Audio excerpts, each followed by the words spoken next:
Rewrite. Go ahead. Tear down 1 and 2. Hold 3 for pictures. You can turn back now, or learn the stuff they don't want you to know.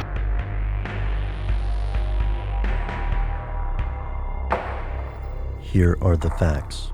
The term whistleblower is generally thought to come from the practice of referees or police officers who would blow a whistle to draw attention to a crime or other violation of the rules. Although the term whistleblower is a relatively recent invention, the actual practice of whistleblowing in the US predates the use of this word. For example, in the 1930s, General Smedley Butler was contacted by wealthy American business interests who allegedly wanted to overthrow President Roosevelt and create a fascist government. They must have underestimated Butler's patriotism because he blew the proverbial whistle, informing Congress and the American public of what came to be known as the business plot. By thwarting the conspiracy, Butler may have saved the U.S. as we know it. But what happened next? Congress launched an investigation into the matter, but the people Butler claimed were responsible were never punished, despite the strong circumstantial evidence against them. Butler died a number of years later, in 1940, dissatisfied that he had prevented a coup but failed to punish the people responsible.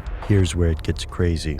Butler was far from the first whistleblower in history, and his story ended better than that of many others. Butler's social position protected him more than the average person. It's plausible that a less prominent individual would simply have been discredited or assassinated. This isn't to say that the US does not legally provide for whistleblowers. In fact, the first law designed to protect and reward whistleblowers was passed in 1863. The False Claims Act was designed to protect Civil War-era whistleblowers who reported corruption on the part of federal contractors. There have been numerous other laws enacted, such as the Loyd-La Act of 1912, the Sarbanes-Oxley Act of 2002, and others. Based on the legislative history, it is reasonable to assume that the US government understands the effectiveness of whistleblowers. Yet historically, these laws haven't completely protected whistleblowers, and consequences for leaking secrets can be much worse in other countries. Consider the corporate whistleblower Stanley Adams, who in 1973 leaked knowledge of price fixing. The European Economic Community passed Adams' name on to his employers, who charged him with espionage and theft. While Adams was held for months in a Swiss jail, his wife committed suicide.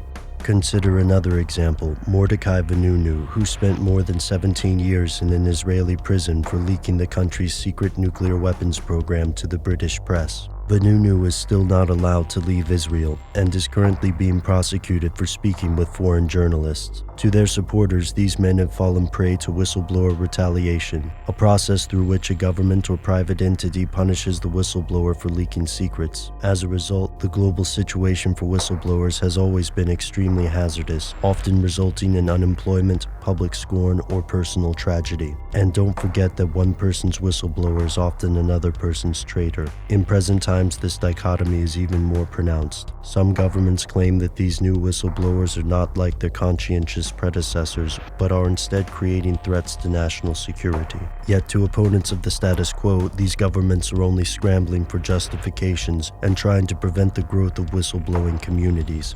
After all, in the age of the internet, it's becoming easier and easier to learn something they don't want you to know.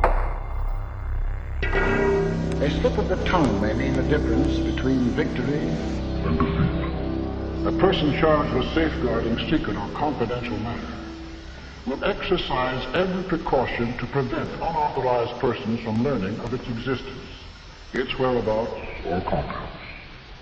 He will disclose the information only to those whose duties absolutely require that they have such information.